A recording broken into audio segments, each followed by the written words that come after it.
Well, hello, everyone. I am so excited to be here for this conversation with Aliyah and Bodhi entitled Uplifting Future Generations in the Climate Movement. We are brought to you today as a part of Toms of Maine, insofar as my capacity as a part of the Goodness Circle. And I am an entrepreneur who spends a lot of my time thinking about youth empowerment and youth voices and has done a lot of work thinking about how we can sort of reimagine a better tomorrow for more of us. And so I'm really excited to be here in conversation to really tackle exactly that. And I'm joined by two members of Toms of Maine's Incubator, which is a program designed to propel the next generation of BIPOC leaders driving environmental solutions. The Incubator has provided these individuals here today with funding, mentorship, exposure, and support for their purpose and organizations, helping them do good for real. And I know how proud I am to be in partnership with Toms of Maine. And so I'm really excited that all three of us actually are and getting to come together here to talk about how we can do real good for real. And we're going to kick off today's discussion with that. And our first question is really an opportunity to have a discussion about what we actually do, what actually brings us here today. So in a few words, Aliyah, Bodhi, we'll start with you. Can you share a bit about yourself and about your work as a climate activist or solutionist? Yeah, I'm an ocean climate solutionist and I love being outside. I think the easiest way to describe me in 3 words is ocean, health, and connection. And that's kind of what defines my life and my choices. And I've been working with the United Nations, and I also co-created an organization called Ocean Uprise to help young people be equipped with the tools they need to take ocean climate action. And that looks like anything from protecting small islands suffering from sea level rise, to educating classrooms about coral bleaching, to understanding how the ocean is the regulator of the climate and controls all of life on this blue planet. And I'm really excited to work with Tom's in particular because Tom's uses seaweed in their toothpaste and a red algae byproduct carrageenan, which is really positive because it's beneficial for aquaculture, and seaweed is a huge carbon sink. So it's really a beautiful connection. I just feel like I went to biology class in that intro, and I feel like I learned a lot. So thank you for that. Aliyah, when you start out, do you also want to start by also grounding us today, and maybe some words to set us up with some intentionality to kick us off? Sure, perfect. Thank you for this platform. I really appreciate this conversation. And I actually chose something to ground us today is Thich Nhat Hanh's letter to the earth. I don't know if people are familiar with this, but it's a really good letter. Of course, Thich Nhat Hanh was a spiritual leader, a Buddhist spiritual leader. And a lot of his work was about climate and about the earth and the environment. So this letter says, at this very moment, the earth is above you, below you, all around you, and even inside of you. The earth is everywhere. You may be used to thinking of the earth as only the ground beneath your feet, but the water, the sea, the sky, and everything around us comes from the earth. Everything outside of us and everything inside of us comes from the earth. We often forget that the planet we are living on has given us all the elements that make up our bodies. The water in our flesh, our bones, and our microscopic cells inside our bodies all come from the earth and are part of the earth. The earth is not just the environment we live in. We are the earth, and we are always carrying her within us. So I think that Thich Nhat Hanh's words really speak to kind of like what I do, which is centering healing and spirituality when we think about climate change, and solutions to combat the impact of climate change on communities, especially communities of color that are more vulnerable. So yeah, that's really my field, is healing, spirituality, and specifically for historically Black colleges and universities. So helping them understand eco-theology, eco-spirituality, and the interconnected relationship that we have to the environment on a spiritual, mental level. So yeah, kind of what I do. I love that. Right. In my work, right, I run a Gen Z company that works, right, to hopefully uplift more voices and expand the aperture, right, of how we're talking about young people, and to hopefully complicate people's understanding of the conversations that we are having. And what I love about what both of you just shared is that I think oftentimes people view climate as maybe very myopic, right? And like both of the words that you guys use are like new words that I'm learning, right? Insofar as like oceans solutionist, right? And like eco-theology. And I think that like expanding the aperture of who gets to be a part of this climate conversation, I think is so important in regards to envisioning more of ourselves as a part of the solution. And so I'm really grateful to both of you for doing the work that you guys do, such that more of us can hopefully be a part of this. But what I wanted to ask you guys is, with that in mind, like what inspired you guys to get started, like to even know these words, right? Because like even me, right, as a 24-year-old who's doing this work, like I'm learning from you guys I'm learning from you guys in real time, right? And so how did you guys get to where you are today, insofar as knowing that this is something that you are passionate about and finding the vocabulary and then the practical use cases to execute on that vocabulary to do the work that you all do? So Aliyah, do you want to maybe get started to tell us a little bit about what inspired you to even get started in this really important groundbreaking work that you're doing? No, for sure. No, I think that when it comes to the language, I mean, that's something I'm still learning too. And I think that the language, some of the jargon, unfortunately has left a lot of people out of the climate conversations, and it has people thinking that they don't have a place in the climate movement, because we have a lot of these languages that people don't necessarily use, but everybody experiences has some kind of relationship to the environment, even if you don't have the proper language to express that. So I think for me getting into this work, I really just started to see an inequality in my community, and I saw a gap within my community, especially when it comes to HBCUs not being involved in environmental justice, and not being a topic on the campus, but some of those inequalities and different things like that we were experiencing without having the language to name it.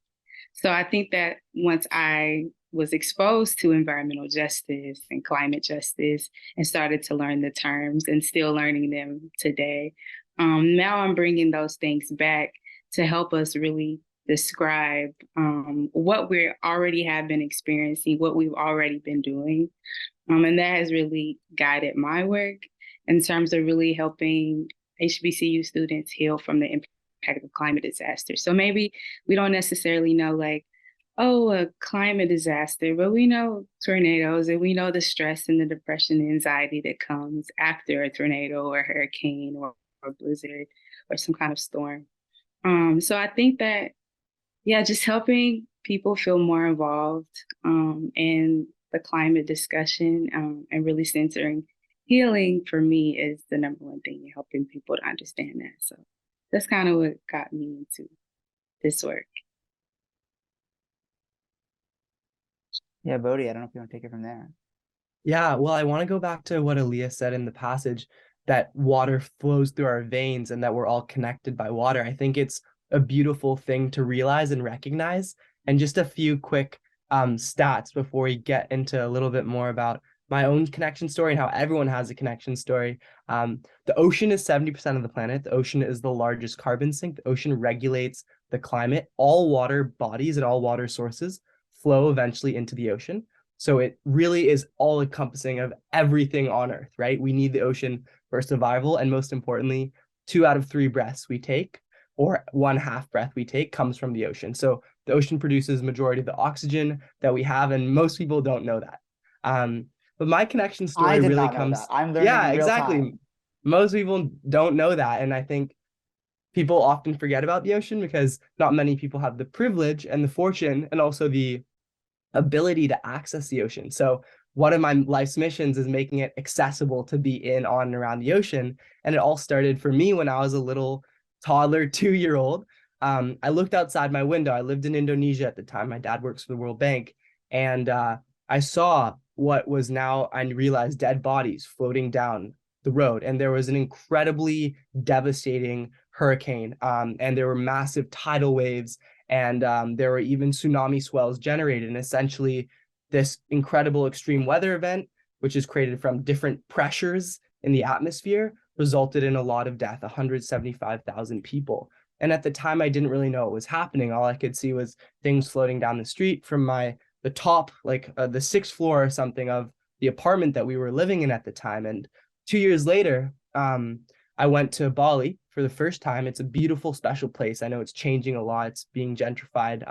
Local culture is shifting. However, I know they're staying strong there. And I got to go diving on the reef and going underwater and seeing a shark encircling a leatherback sea turtle or a green sea turtle with schools of fish around and just so much beautiful marine biodiversity. I kind of fell in love with the ocean. And when I walked back onto land with my dad, I realized one thing that like kind of struck me, and I can close my eyes and think about that, which is weird as being able to think about a 4-year-old memory. But this is my eco healing. The same ocean and the same water that can destroy and kill can create so much beauty and life. And I realized that if we use and ebb and flow with the water, we can use it to do really good things in this world because water is our life giver. So that's my story. A little piece of it. There's obviously more to it. And I basically just want to spend my life living and protecting the water that's within and without us all. And my key message really that people understand, and it's not too much jargon and it's directly around healing, is that ocean health is inextricably connected to human health. Basically, ocean health equals human health, and there's no separation between the two because we are water and water is life. It's simple. I love that. I love that. It's really, really beautiful, both of you. And so one thing that I think is really powerful about both of you guys shared, right? This idea of ocean health being human health, and also this idea that sometimes what we're experiencing, we are experiencing, we might not have the vocabulary to always express. And that can be true in regards to climate, and that can be true in regards to mental health, right? And there's a lot of, concentric circles and overlapping circle when it comes to how this work, right, impacts us as humans, right? And so what I wanted to ask, right, as we're thinking about the ramifications of climate and the ramifications of the work that you guys are doing on young people and on our generation, getting Gen Z a part of these movements, and Gen Z is obviously leading a lot of these movements and conversations, can be tricky insofar as young people are obviously feeling a lot of things as it relates to our mental health, right? And there's a myriad of reasons as to why that is true. And so my question for you all is, like, how do we translate, right, or take the topic of climate doomism or eco-anxiety that so many are feeling and channel that into action, channel that into hope, right? And how are you guys making sense of that in your own day-to-day, right? Because as inspiring and as empowering as the Earth and the planet are, it's also really depressing, the state of our reality today, right? And so how do we take those feelings and hold them in tension to ultimately propel us towards action? Bodhi, I don't know if you want to start there. Yeah, I think that's a question that I have spent my life thinking about and answering and feeling, and definitely feeling a lot of both eco-anxiety and a lot of hope. And it's what I'll also spend the rest of my life working to solve. That's why I call myself a solutionist, because I'm bringing solutions to the table. There's a yes and a no. And I think the yes in this case is, how are we finding our connection to the water within us, to the water without of us, and to all of nature that's connected by water? It's very abstract sometimes. And that's why I remind people that if we take a deep breath, the ocean is producing that, and it helps us connect back. However, many people don't find that helpful. So there's so many different things that have tied this and transformed climate anxiety into climate action. And that's through media. And a lot of it is through, how do you take things in like pop culture and make them around climate or sustainability? And also, how do you use words that aren't climate and sustainability and environmental justice when you're talking to audiences like farmers in the Midwest that want to protect nature? How do you use words that are more heterogeneous in the sense they tap into and access lots of people who would otherwise say no? And it's really interesting because taking this climate dread and turning it into climate and action and empowerment is what I'm doing right now. I'm working with my mom intergenerationally on a 12-part flow course, and it's the tools to have a strong body, calm mind, and vibrant spirit. And basically we call it the climate ninja training. And what we, Aliyah and I and all the rest of the Toms of Maine crew, were thinking about is how we can make like a climate Avengers series, how we can get like pop culture and media focused on the idea that people can transform their emotions on the inside and out. And as a result, that'll help to heal your local space, whether you're taking better care of your local space, and also uplift the energy of the planet. And it seems somewhat abstract, and simultaneously we can also talk to bankers and big businesses, including organizations that help bridge the gap like Tom's, to show that this kind of messaging is what our generation wants to see. We don't want any more doomism. We don't need to know all the things that are really effed up. We need to hear the things that are working and the solutions so we can help build them. And I think Aliyah has a lot of value to add on that space. And it's going into one point that I really learned from her during the summit that we had together in Maine, which was how we make sure that everyone feels like they're a part of this by using the least limiting words, and how we make inclusive spaces. And I think we're doing that actively. And there are many examples through Ocean Upres and others. And I think Aliyah would add a lot of value there. So go for it. Thanks, Bodhi. You make me sound so cool. No, I appreciate that. I think, this is something that I have to translate eco healing a lot. I mean, a lot of times when people ask me, "Oh, what do you do?" Or I don't start with, "Oh, I'm eco healing or eco theology or eco spirituality." The way I just translate it when it comes to eco healing, I just ask people, how do you feel when you're out in nature? How do you feel out when you're at a park? Or how do you feel how do you feel when you're outdoors? Do you feel more relaxed, more peaceful? Most of the time, it's yes. I think every single person, it's yes. And from there, I say, well, that's my work. Like, I really help people. I really help promote that relationship of healing from just being outdoors, healing from just being around nature. And then I also promote gardening and like learning from not just planting, not just the act of sowing a seed and gardening and building gardens, but actually using gardening as a spiritual practice. So how do you learn from the lessons?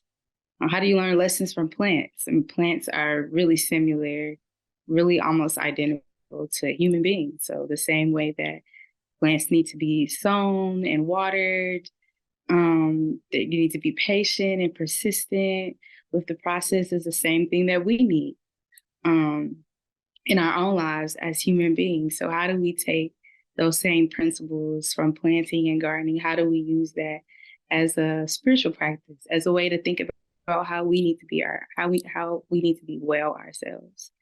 And so how we can really heal within ourselves. So really just taking things that are already there that people don't necessarily think about and just amplifying that is how I translate my work. And then I think when I come from that framework, people are like, oh, you know what? That's actually really a good point. So it's really just, I think that a lot of times with the environment and with what Thich Nhat Hanh was talking about in that letter is just, I think we take for granted a lot of the things. I think we take for granted a lot of things in the environment, a lot of things in earth and nature. We know that we feel better when we're outdoors on a sunny day, or we know we can sleep when it's raining, but we don't necessarily just think about it. It's just like the everyday, the norm. But helping people really kind of just like think about it and focus on that. Like, no, there are really real healing benefits to being in clean, safe environments. So those are some of the ways that I translate my work. But yeah. I love that. And Bodhi, you said that you guys are talking about being the climate Avengers, but like to me, you guys in the Incubator are the climate Avengers. And like already are this amazing group of folks who are leading this work and doing this work. And so a question I have is, we know that it's incredibly crucial, right, for diverse young audiences and leaders, right, to really play a leading role in these conversations and discourses in order to make this more accessible, right, and to get us toward the solutions that we need to arrive at, right, to like survive and exist and thrive. Palms of Maine Incubator program has been an example, right, of an organization that is amplifying and investing in these young voices and helping us, do work, right, to hopefully help people and planet.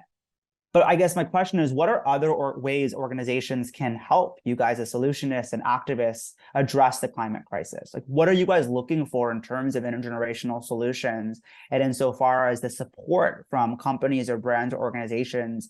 Because what I always say is that in my work, it's not the role of brands to reinvent the wheel, right? It's the role of brands to provide the fuel, to fuel the engines that we already know can run, right? And organizers are really the ones who are those engines and are, the vehicle, right, to get us towards where we need to go. And so my question to you guys is, what does it look like for organizations, for brands, for companies, for folks, and for leaders currently who might be older than us to provide that fuel? And what advice do you have for them?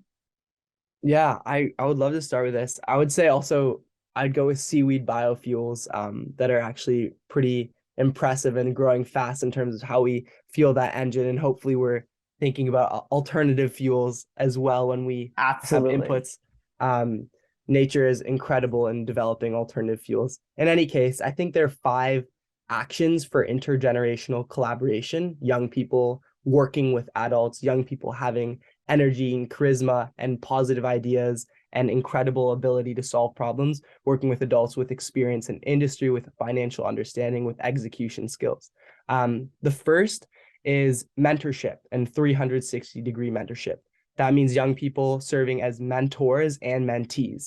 In my own life, having a mentor in the ocean space has enabled me to access so many events, opportunities, and it's really my mentor. She's been the one that's helped me reach where I am today. And it's really based on her love and support and nourishment, like watering the plant, which is me in this case, to grow into the tree that it's now growing and bearing fruits.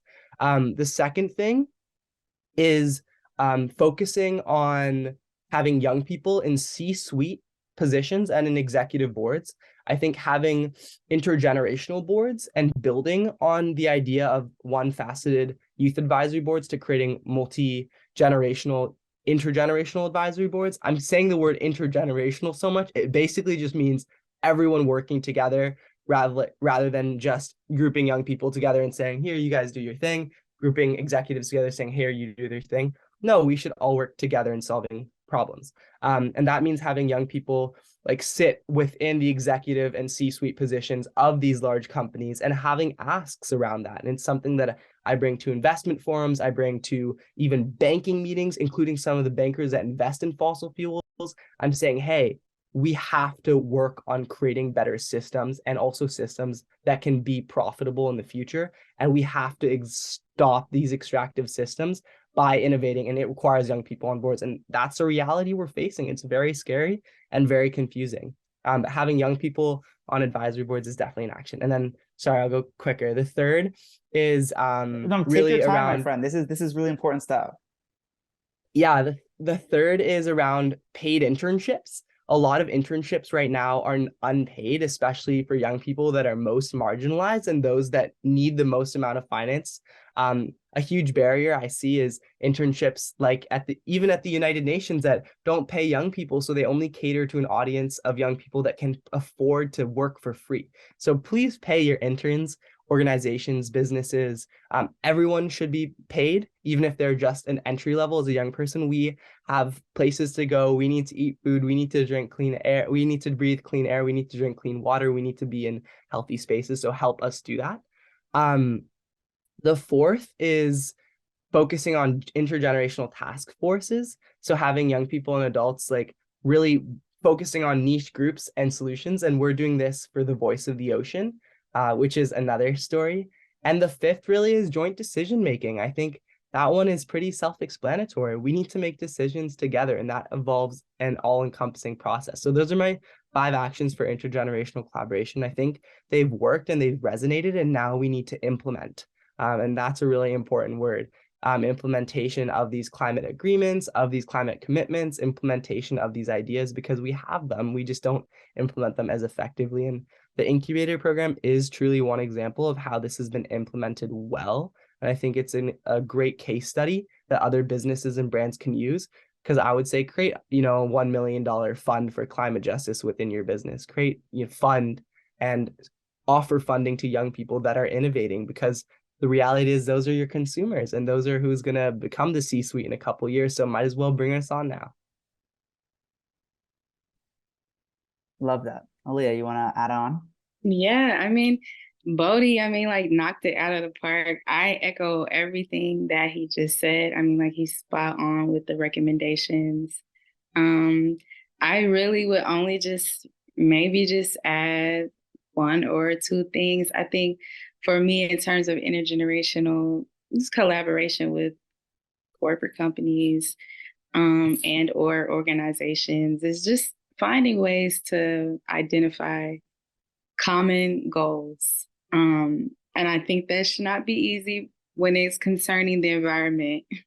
We all need the environment, so it should not be hard to find common goals around that. But so I think that just finding common goals, and I think just like finding a balance of understanding. I think that a lot of times that when we have intergenerational conversations, there are some just generational disconnects, I think, sometimes when it comes to like the environment.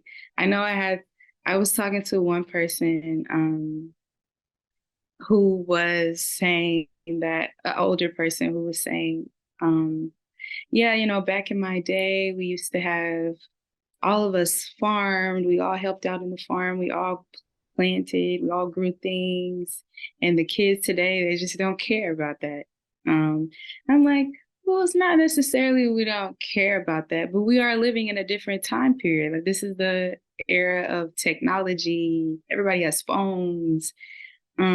Fast food is everywhere. I mean, we're just living in a completely time period where it looks like we may not be concerned about the environment or planting or gardening. But we're living in a total generational time era, different cultural circumstances. So I think that has to be taken into account. And so I think that just having intergenerational dialogue is really, really important if we want to build common goals for climate solutions. And of course, and then holding corporate companies accountable for the work that they do, and then also the communities that they oftentimes marginalize. So I think that just holding these corporate companies accountable and working with organizations, especially grassroots organizations, to get real solutions on the ground for communities. Yeah, I love that, right? And every day in my work, right, I'm talking about this idea that I think oftentimes folks love to talk about the power of young people, right? But there is rarely enough empowering of young people. And I loved, Bodhi, when you were talking about, like, we actually need young people on C-suites, on boards, right? Our power can't just be hypothetical. It has to be practical if we're interested insofar as actually pushing diverse young voices forward in the communities and causes that we represent. But it's easier said than done, right? And, I've been at this for 7 years, and we've gained a lot of ground, right? There are more diverse young people in rooms and places of power than ever before, and that is encouraging and that is inspiring. But folks have had to claw, right, their way in. And it's sometimes not really easy to visualize yourself in rooms where you don't see yourself represented and where you're not in a privileged enough position to necessarily be proximate to those spaces or be to those rooms. So my question to both of you is, like, how and where did you guys look to get support, right? Bodhi, you mentioned a mentor of yours. Like, where should folks even go to find those mentors, right? How do we even know what rooms and doors to be knocking on, right? We have to know what doors to knock on to be let inside, and or to know what doors exist, to know which ones we have to knock down and knock over, right? And so my question to both of you is, really, where should we be looking, right? And maybe younger folks or folks who came from different backgrounds, like, especially, where should they be looking? But I'd also just love to know where you guys look to find that support in your journeys. Aliyah, I don't know if you want to start.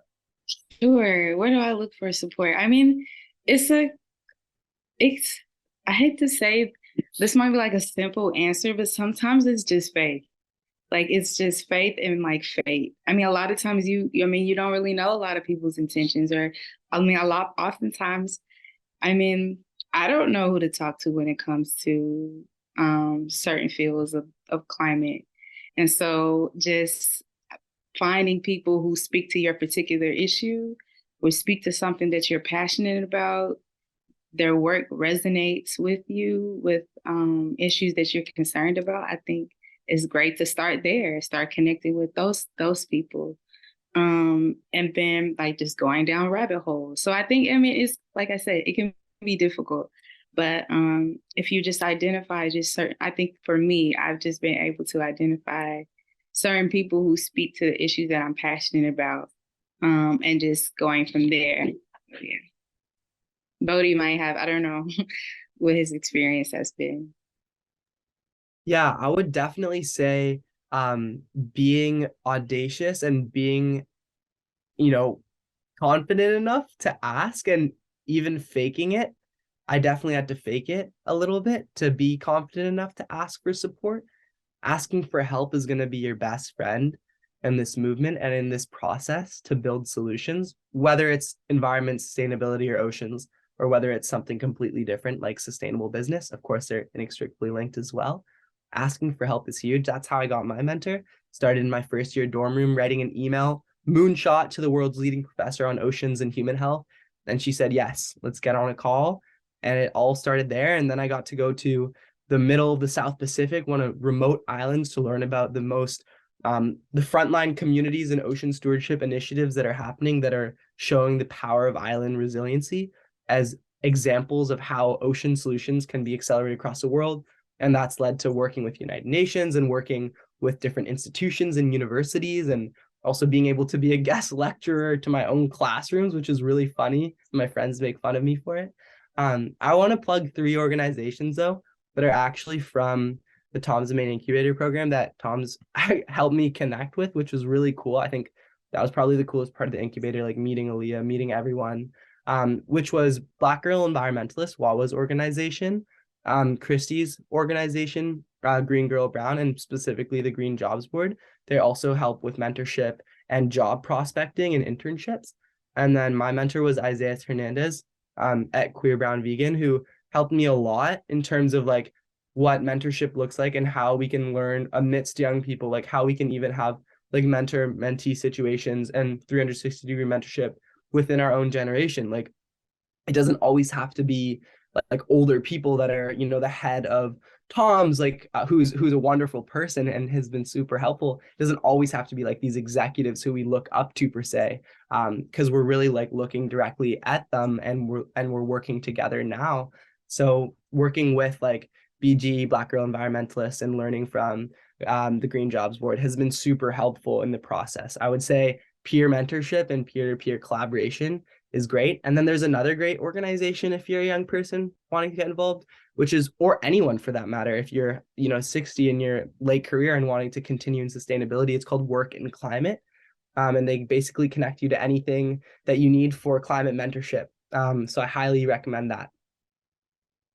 Yeah, I think that's really powerful. And I think of my own journey, right? I started my nonprofit when I was in 8th grade and started youth consulting when I was a junior in high school. And a lot of that was informed by my privilege, but also a lot of that was informed by faith, and a lot of that was informed by audacity, right? Insofar as like, it's my mom, it was Mother's Day, right, yesterday. And I was writing my note to my mom and I was saying, like, you believed in me so much that I believed I could do anything. And so I did, right? Yeah. Like, and I was audacious enough to believe that I should have a seat at the table, right? And I took the seat, whether or not I had any business at the table or not, right? And starting at youth consulting when I was a junior in high school and growing over the last 7 years, I have been so fortunate to have mentors who had faith in me, right? And then I had to, then in turn had faith in my own journey to allow us to get to where we are today, right? Doing the work that we do at scale. But I think what's also really profound about what you said is like, I have mentors, I have, advisory council of executives and activists and folks who are many years my senior and decades my senior. But then I also have regular calls with high schoolers on my team because I was 16 when I started this and now I'm 24 and I'm not as young as I used to be, right? And it's important that I stay true and authentic and young in my work, right? To know where culture is headed and where it's moving and to not get too comfortable, right? And so mentorship absolutely should go both ways, right? Insofar as like, I am never too young to learn from someone younger than me, and I'm never too old to learn from someone older than me, right? And there's so much we can learn from each other. And I think that like so much of where I get my hope from is those conversations, right? With folks oftentimes who are younger than me that remind me of the fight, the fire, right? That I had when I started this, right? That does fuel me and keep me going.